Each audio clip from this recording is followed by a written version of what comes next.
I want to feel alive. I want to know my life matters.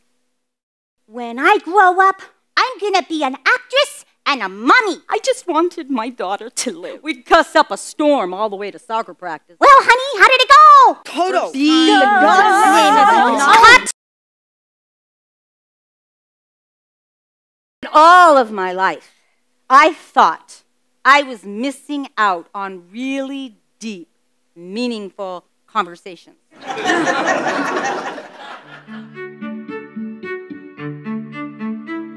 I attend a lot of theater. I've never seen a performance specific to hearing loss. At an hour on Abbeville, IE. Is that right? I have never been able to understand the voices on the intercoms at McDonald's. Please, just give me one Happy Meal, a chicken salad, and an iced tea, please. At what I am. An hour on Abbeville, IE. She's communicating my experience in a way that I've never heard before. The only thing I feel I'm any good at is drama, where I get to act and sing and be whoever I want to be. So much easier than being me. The pain of not being able to understand. I've seen kids who are deaf, who have hearing aids, that don't understand who they are. And it's probably the most heartbreaking thing I've ever seen. I am pissed off. I am miserable in my own skin.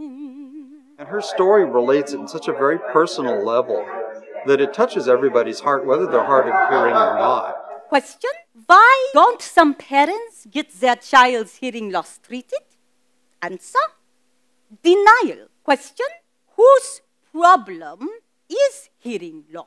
Answer: everyone's.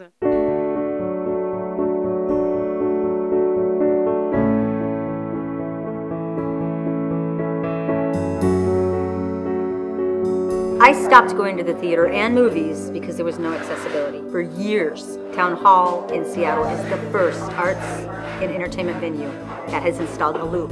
With the hearing loop, instead of my being 25 feet, 30 feet away from where the speaker box is, I'm getting the sound directly from her microphone here, going straight into my ear with nothing in between. He ran upstairs and I heard him tell Simon to come say hello to Mom.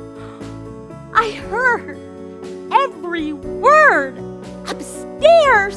I want to tour with the show across the country, and I want to leave loops behind me wherever I go.